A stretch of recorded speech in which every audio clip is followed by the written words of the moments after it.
বিধবা পাচার ভিত্তিক ছবি থেকে বাদ গুজরাট প্রসঙ্গ। সেন্সর বোর্ডের ছাড়পত্রে মুক্তি পেল শ্রাবন্তীর সাদা রঙের পৃথিবী। 23 ফেব্রুয়ারি মুক্তি পেল সাদা রঙের পৃথিবী। শ্রাবন্তী চট্টোপাধ্যায় অভিনীত এই ছবিতে বিধবাদের পাচারের ঘটনাকে তুলে ধরা হবে। সেই ছবিতে গুজরাট প্রসঙ্গ বাদ দিতে মিলল মুক্তির ছাড়পত্র।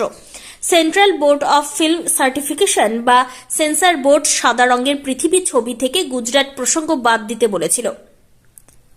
এই ছবিতে মূলত বিধবাদের পাচারের ঘটনাকে তুলে ধরা হয়েছে। এখানে তৃণমূল বিধায়ক অনন্যা বন্দ্যোপাধ্যায়কেও দেখা যাবে একটি গুরুত্বপূর্ণ চরিত্রে। সেন্সর বোর্ডের তরফে দুটো কাটের নির্দেশ দেওয়া হয়েছিল। এখান থেকে মূলত হিন্দুদের প্রসঙ্গ বাদ দিতে বলা হয়। একই সঙ্গে গুজরাট প্রসঙ্গও বাদ দেওয়ার নির্দেশ দেওয়া হয়। তবে এটাই প্রথম নয়, এর আগেও সুমন ঘোষের একটি অমর্ত্য সেনের ওপর নির্মিত তথ্যচিত্র থেকেও গুজরাট শব্দটি বাদ দেওয়ার নির্দেশ দেওয়া হয়েছিল। সেই ঘটনা 6 বছর আগেকার। সাদা রঙের পৃথিবী ছবিটিতে মুখ্য ভূমিকায় অভিনয় করতে দেখা যাবে শ্রাবন্তী চট্টোপাধ্যায়, সৌরসেনী মৈত্র, অরিন্দম শীল, ঋতব্রত মুখোপাধ্যায় প্রমুখে। নির্দেশ মতো এই ছবির নির্মাতারা গুজরাট প্রসঙ্গকে বাদ দিয়েছেন ছবি থেকে। 8টি দৃশ্যও ছেটে ফেলা হয়েছে। তারপর গত মঙ্গলবার মুক্তির ছাড়পত্র পেয়েছে এই ছবি।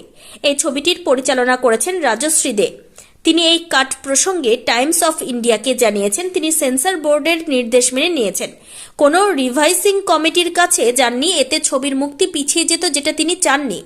কিন্তু গোটা বিষয়টা যেভাবে হয়েছে তাতে তিনি মোটেই খুশি নন। এদিন তিনি জানান, 13 ফেব্রুয়ারি আমাকে রীতিমতো নাজেহাল করে দেওয়া হয়েছে। কমিটিতে ছিলেন অর্থাৎ নীলাঞ্জন রায়, কেয়া ঘোষ, রাকেশ দাস, অয়ন বন্দ্যোপাধ্যায় এবং সুশ্রুত শর্মা।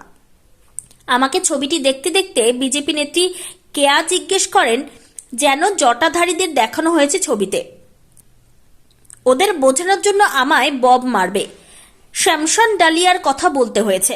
এই ছবিতে একটি দৃশ্যে দেখানো হয়েছে অনন্যা বন্দ্যোপাধ্যায়ের চরিত্রটি বলছে সংসদের নির্দেশে চললে দেশটা গুজরাট হয়ে যেত।